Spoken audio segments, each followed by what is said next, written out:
Welcome back. I'm Evan Thorpe. This is Stephen Ruiz, and today we'll be breaking down the last division in football, the AFC West. And let's start with Andy Reid's team, the Kansas City Chiefs. They won 10 games last year, but Vegas has them dropping all the way to 8.5. Can you see this happening to the Chiefs with the quarterback change? I mean, that's the big question. We don't even know what to expect out of Patrick Mahomes just because he was such a wild card coming out of college, and now he's taking over for this quarterback who was known as a solid guy. He wasn't going to win you games, but he also wasn't going to lose you games. That's not really the case with Mahomes. He's a gunslinger.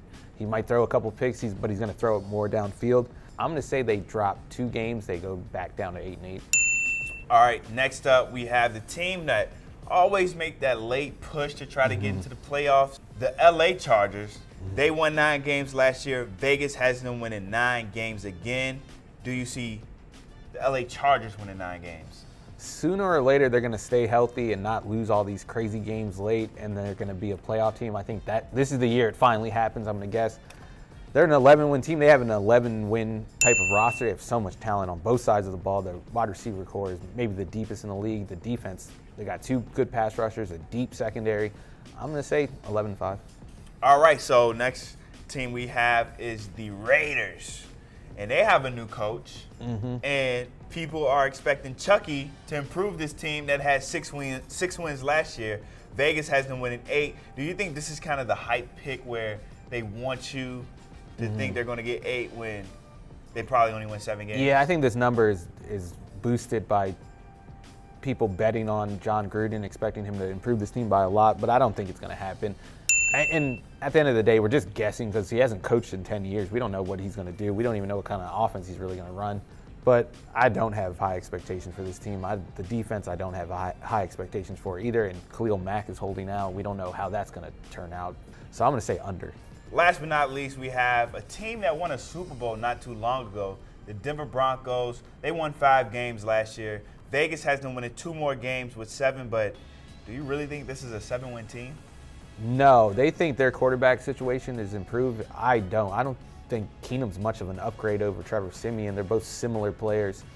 And the defense isn't what it was 2 years ago. They lost so many pieces from that Super Bowl team. I did like their draft, but those are young players. They're not going to impact the season so much. Maybe in 2 years they'll be a 7-9, 8-8 kind of team, but not this year. They're going 5-11. Now let's get into some rapid-fire questions. Who had the best offseason? I'll say the Chiefs had the best offseason, and they've kind of had a weird offseason where they lost a lot of people, but they also brought in a lot of talent, specifically Sammy Watkins, who gives them a #1 receiver. And then I also like the acquisition of Kendall Fuller, who they got in that Alex Smith trade, that maybe fills the void that Marcus Peters is leaving behind. I don't think he's going to cause as many turnovers as Peters did, but he's going to be more solid in coverage. All right, who had the worst offseason? If you asked this question in 2007, I might say the Raiders had the best offseason, but it's been 10 years since then, and they just signed too many old people. I don't think this is the right way to build a roster.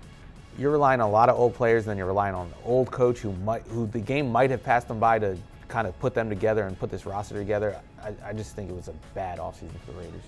All right, who is on the hot seat? You got to go with Vance Joseph. I thought he was the worst coach in football last year. A lot of people were surprised he even survived after his first year, which was just a disaster. The defense took a major step back, and he's a defensive coach. I don't think the defense gets any better. I think John Elway realizes we need a new coach. All right, who is the rookie to watch in this division? I'll go with Derwin James. I thought he was one of the best defensive players in this draft class, and he dropped to the middle of the first round. The Chargers are set in the front 7 with their pass rush with Joey Bosa and Melvin Ingram. If it all comes together, this is a top 5 defense, and we know what Phillip Rivers can do with that receiving core. That makes them a playoff team. All right, what's the biggest X factor that would determine this division?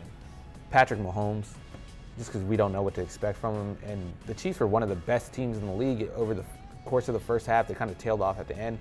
But if Mahomes can not only replicate what Alex Smith did, but maybe even play better than he did, maybe they're a Super Bowl contender again. All right, who wins this division? I'll go with the Chargers. I'm just going to go with the most talented team. They have the most talent on paper. they stay healthy, which they've had problems doing in the past, and they avoid these crazy losses, they're going to win 11 games and win the division by at least 2 games.